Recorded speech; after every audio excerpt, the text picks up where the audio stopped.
पिछला साल अच्छा नहीं रहा था, इस साल अच्छा करना होगा। चेन्नई सुपर किंग्स को वापस वो ट्रॉफी के करीब जाना होगा। जा भी सकते हैं लेकिन जाने के लिए ऑक्शन अच्छा करना पड़ेगा। ऑक्शन अच्छा करने से पहले रिलीज कुछ खिलाड़ियों को करना होगा। अश्विन तो जा चुके हैं, बाकी किस किस को छोड़ सकते हैं, कितने पैसे रिलीज कर सकते हैं। चलिए आज बात करते हैं हम आपकी favourite team Chennai Super Kings की।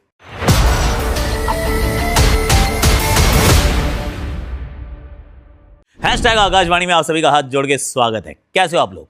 आई रियली होप कि आप अच्छे होगे। और आई नो आपने देखा, मुझे पता है पीकेएल बहुत अच्छे दिल से देखा आपने, पर वो आपने जियो हॉटस्टार पे देखा था। अभी भी बहुत कुछ देखने को है। हम वो रिलीज, रिटेंशन, ये सब बातें कर रहे हैं, ये भी आपको दिखेगा सिर्फ जियो हॉटस्टार पे। तो अब तो भैया सिर्फ एक ही जगह है, तो ओनली डेस्टिनेशन। तो फटाफट से डाउनलोड कर लीजिएगा ऐप। मैं आपका लिंक जो है वो डिस्क्रिप्शन में डाल रहा हूँ। Do check it out. Jio Hotstar and Star Sports network पे आप लगातार फॉलो कर सकते हैं आईपीएल को and plenty more. South Africa वाली होम सीरीज भी। अब जरा एक बार मूव करते हैं। Let's pivot towards Chennai Super Kings, जिन्होंने पिछले साल के बीच में से ही एक रियलाइजेशन हुआ था कि चीज़ें ठीक नहीं जा रही हैं और हम इसको वी कांट इवन सैल्वेज। कई बार होता है आप सरेंडर कर जाते हैं कि अब हम यहाँ से इस साल को तो बेहतर नहीं बना सकते हैं, तो क्यों ना अगले साल की तैयारी की जाए। और एक चीज़ है वैसे जो चेन्नई को बहुत खास बनाती है और चेन्नई की सक्सेस जो फॉर्मूला रहा वो बहुत लंबे समय तक रहा, वो ये था कि प्रूवन खिलाड़ियों को चुनना है, युवाओं की तरफ ज़्यादा नहीं जाना है। क्योंकि जब जब दबाव होगा तो दबाव में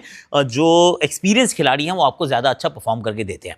that philosophy worked very well for plenty of years. बहुत सारी ट्रॉफीज उनकी कैबिनेट में लेकर गई। बहुत सारे अच्छे अच्छे खिलाड़ियों को हमने देखा वहाँ पर, चाहे एक्सटेंडेड बैट पैच हो उसको ख़त्म होके उनको रन बनाते देखा, विकेट चटकाते देखा। That was their philosophy. लेकिन पिछले साल जब चीज़ें खराब हो रही थी, ऋतुराज अवेलेबल नहीं थे, दे रियलाइज़ की अब बदलते हैं। उर्विल पटेल को ले आए, आयुष मात्र को ले आए, डेवॉल्ट ब्रेविस को ले आए।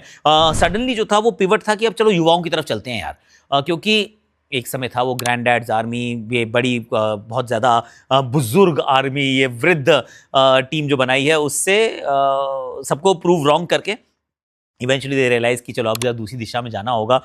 तो वो तैयारी उन्होंने आधे साल में शुरू कर दी थी। The other thing that makes Chennai very special वो ये है कि, और ये आप उनके सीजन में भी देखेंगे, जब वो मैचेस हारते हैं ना, कोशिश करते हैं कि मैच में जो हार का डिस्टेंस जितना कम हो सकता है कम करते जाओ। क्यों? क्योंकि मैच में आप 2 पॉइंट ही हारो, नेट रन रेट में आप बहुत ज़्यादा मत पिछड़ो। ये होती है दूर की सोच, और वही उनकी जो दूर की सोच थी वो उनके second half of the season में नजर आई। और उसके चलते अब जब मैं देखता हूँ कि किस किस खिलाड़ी को तो रिटेन करेंगे, एक लंबी लिस्ट होगी जिनको रिटेन करेंगे, रिलीज करने वाली लिस्ट थोड़ी छोटी रहती है, तो उस पर फोकस करते हैं। तो बाकियों की बात उसी के दृष्टिकोण से, पीओवी से करते जाएंगे। तो एक तो जनाब जा चुके हैं, बहुत महंगे खिलाड़ी थे, 9.75 crore to be precise, goes by the name of Ravichandran Ashwin. अब ऐश तो नहीं है, ऐश ने आईपीएल को अलविदा कह दिया, अंतर्राष्ट्रीय क्रिकेट को अलविदा कह दिया है। अब वो फ्रीलांसर बन के इधर उधर आपको क्रिकेट खेलते नजर आएंगे। बिग बैश लीग में पूरा खेलेंगे। ILT20 में नाम डाला था लेकिन पहले दिन ऑक्शन में नहीं बिके थे, तो उन्होंने नाम भी वापस ले लिया कि मुझे खेलना ही नहीं है टूर्नामेंट में, पूरा BBL खेलूंगा। फेयर प्ले, तो वो वहाँ दिखेंगे, यहाँ नहीं है। पर इनके लिए 9.75 करोड़ रिलीज करके जाते हैं, and that in my opinion is a significant sum. क्योंकि नियरली अगर 10 करोड़ आपके पास हैं तो फिर आप वहाँ से आप आगे की तरफ बिल्ड करना शुरू कर सकते हैं। एक और खिलाड़ी जो थोड़े से महंगे हैं और ये मुझे लग रहा है कि टीम छोड़ देगी, वो है डेवन कॉनवे। डेवन कॉनवे के साथ ही काफ़ी समय तक रहे। डेवन कॉनवे ने इस टीम के लिए अच्छा भी किया, लेकिन डेवन कॉनवे को पिछले साल या फिर इवन उससे पिछले साल थोड़ी चोट की समस्या, और जितने मौके दिए उतने मौके काफ़ी नहीं थे यार। So I think they will release him and it's a lot of money, 6.25 crore rupees. अगर उनके 6.25 छोड़ दिए, मतलब आपने अपने पास पकड़ लिए, 9.75 करोड़ आपने अश्विन के रख लिए, तो ऑलरेडी आपके 16 करोड़ तो हो चुके हैं। तो ऑलरेडी आप एक अच्छी जगह पे बैठे हैं, आपको लग रहा है कि चलो यार चीज़ें ठीक हैं। बाद में बात करूंगा कि इनको क्या क्या और चाहिए होंगे, so will get to that as well.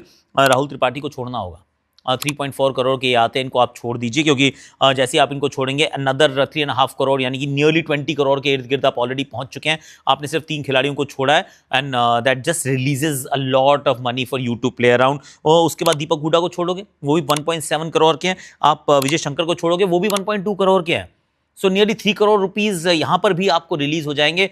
Now you looking at 23 crore. तो अगर 23 करोड़ रुपीज़ तक आपके पास आ जाते हैं, फिर तो आपको शायद सचिन रविंद्र को छोड़ने की आवश्यकता भी नहीं पड़ेगी। आप उनको रख भी सकते हो कि चल यार आप हमारे साथ बने रहो, हम आपको नहीं छोड़ते हैं। At some stage you will be useful. हालांकि सचिन 4 के थे, पर अब उनको रख सकते हो। यूटिलिटी प्लेयर हैं, स्टीवन फ्लेमिंग वहाँ पर हैं, there is a New Zealand connection and they also like to invest. तो मुझे तो लगता है रचिन को शायद ना छोड़े, क्योंकि 24 करोड़ रुपए तो आपके पास ऑलरेडी नियरली अवेलेबल हो गए हैं and you will get more when you walk into the auction. तो कुछ इन खिलाड़ियों को छोड़ते हुए मैं देख रहा हूँ। डेवॉल्ट ब्रेविस को रखेंगे, आयुष मात्रे को भी रखेंगे, उर्विल पटेल को भी रखेंगे। तो जो जो रिप्लेसमेंट्स आई थी उन सबको रोक लिया जाएगा। और अब आपके पास एक्चुअली विकल्प भी रहता है कि जो आपका ओरिजिनल प्लेयर था और आपका जो रिप्लेसमेंट प्लेयर था, आप दोनों को रोक सकते हो, प्रोवाइडेड आप वो 25 का जो कैप है उसके ऊपर ना जाइए। आपके पास पैसे जो है वो ज़्यादा खर्च नहीं होने चाहिए। It's very simple. तो अगर आप उस मैथ को आप मैथ कर सकते हैं तो फिर आप दोनों को रोक सकते हैं। तो यानी ऋतुराज गायकवाड़ भी रहेंगे, उर्विल पटेल भी रहेंगे, डेवॉल्ट ब्रेविस भी रहेंगे, गुरजबनीत को हो सकता है छोड़ दें, हो सकता है ना छोड़ें, मतलब चाहे तो उनको अपने पास वो रख भी सकते हैं, और उनके पास आयुष मात्रे भी रहेंगे। तो मुझे नहीं लगता कि यहाँ पे कुछ ज़्यादा बदलाव की आवश्यकता है। अब इनको चाहिए क्या होगा, see that's another thing. Ruturaj के आने से ओपन जो है वो सेट हो जाती है, कप्तानी सेट हो जाती है, वहाँ ज़्यादा कुछ सोच विचार नहीं होती है। पर ऐसा लगता है कि अगर आपने राहुल त्रिपाठी को जाने दिया, आपने विजय शंकर को जाने दिया, आपने डेवन कॉनवे को भी जाने दिया है, तो क्या वो टॉप ऑर्डर में कहीं एक कोई इंडियन बैटर मिल सकता है, टॉप ऑर्डर मिडल ऑर्डर। अब उनको लोअर ऑर्डर में तो चलो आपके पास फिर भी शिवम दुबे वहाँ पे मौजूद हैं, एक रविंद्र जाडेजा वहाँ पे मौजूद हैं, पर you still need at least one if not two fairly good batters यार। हाँ, उतने तो चाहिए, जिसमें एक आधा ओवरसीज भी चाहिए, क्योंकि ओवरसीज के भी जब मैं रिक्रूट्स इनके देखता हूँ बैटिंग की तरफ, खास तौर से Dewald Brevis yes, but what about the rest. सिर्फ रचिन रविंद्र हैं वहाँ पे जो एक्चुअली प्रॉपर बैटर के रूप में खेल सकते हैं। बाकी फिर आप बॉलर्स उनके देखते हैं, उनके पास नूर अहमद है, उनके पास मथीशा पथिराना है, नेथन एलिस हैं, उनके पास जेमी ओवरटन है, सैम करन है। तो हो सकता है सारे तो वही रह जाएंगे, पर बैटर तो कोई नहीं है ना। और डेवन कॉनवे को अगर जाने दिया तो यू नीड अनदर बैटर, मतलब ऊपर के लिए कोई आपको बैटर मिल जाए, संजू सैमसन मिल जाए तो मतलब हवा हो जाए एकदम से। ये भी कम हो सकता है कि उनकी तरफ देखेंगे। हमने वॉशिंगटन सुंदर की बड़ी खबरें सुनी है कि गुजरात टाइटंस हो सकता है वो रिलीज़ हो जाए और यहाँ आ जाए। हालांकि गुजरात उनको क्यों ही छोड़ेगी, unless you get a lot of money कि भैया ऑल कैश डील कर लेते हैं और वॉशी को अपने पास रख लेते हैं। तो एक तो इनको स्पिनर भी चाहिए हो सकता है, क्योंकि अब अश्विन गए, अगर अश्विन गए तो उनकी जगह कोई तो लाना पड़ेगा। तो अश्विन के जाने के बाद एक स्पिनर आपको चाहिए, क्योंकि रविंद्र जाडेजा और नूर अहमद के साथ अकेले आप नहीं चल पाएंगे, you will need more spinners. तो वहाँ पे वो गेंदबाजी में मथीशा पथिराना के स्टॉक्स थोड़े नीचे गए हैं यार। तो वो एक देखने योग्य बात होगी। खलील अहमद के ऊपर गए तो वो अच्छा कर रहे हैं, अंशुल कंबोज इनके पास हैं, इनके पास नेथन एलिस भी हैं, इनके पास मुकेश चौधरी भी हैं। अंशुल कंबोज में ऑलरेडी मेंशन कर चुका हूं, तो बॉलर इनके पास हैं, पर you may want to add a bit more to that as well. तो थोड़ी सी शॉपिंग तो इनको करनी है। See let's be fair, they will have to shop. एक विश लिस्ट भी होगी कि भाई अब क्या करना है, किस किस को रखना है, किसके लिए क्या रोल बनाते हैं। पर आई थिंक 23-24 करोड़ रुपए इस टीम के पास होंगे। और अभी तो मैं एंटिसिपेट नहीं कर रहा हूँ कि एमएस जाने वाले हैं। मुझे लगता है इस साल भी शायद एमएस आपको खेलते हुए नजर आए। कप्तानी मैं तो चाहता हूँ वही करें, पर करेंगे नहीं करेंगे आई डोंट नो यार। ऋतुराज आ जाएंगे तो may be they will go back to Rituraj as a captain. So we really don't know on that front की किस तरफ वो जाएंगे। पर क्योंकि ऋतु में इन्होंने इन्वेस्ट किया था as a captain, so I am just assuming Rituraj comes takes over as a captain. And बाकी 24 करोड़ से 2 बैटर मिनिमम, हो सके तो 3, और साथ में एक spinner at least, and then you also get a couple of fast bowlers. I think they should be fine यार। तो जनरली ये ऑक्शन अच्छी करते हैं, तो ऐसे ही अच्छे ऑक्शन की मैं इनसे उम्मीद लगा के चल रहा हूँ। आपको क्या लग रहा है, इनमें से कोई ऐसा मेरे से छूट गया हो जिसको ये पकड़ने के चक्कर में हो, या फिर अभी पकड़ने की बात एक्चुअली बाद में करेंगे once everybody has release play people, क्योंकि अभी मतलब बेकार की बात होगी। मैं संजू कह रहे हैं, अगर संजू रिलीज ही नहीं होते तो क्या ही करेंगे Sanju, you get it right.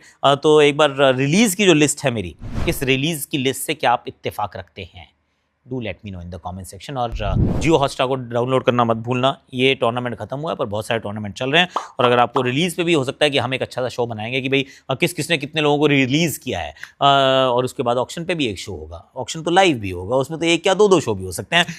तो आपको देखने का है वो जियो हॉटस्टार पर देखने हैं और स्टार स्पोर्ट्स नेटवर्क पर देखने हैं। तो लिंक मैंने डिस्क्रिप्शन में डाल दिया, जियो हॉटस्टार को डाउनलोड कर लेना यार। ठीक है जी, आज के लिए thank you so much for watching.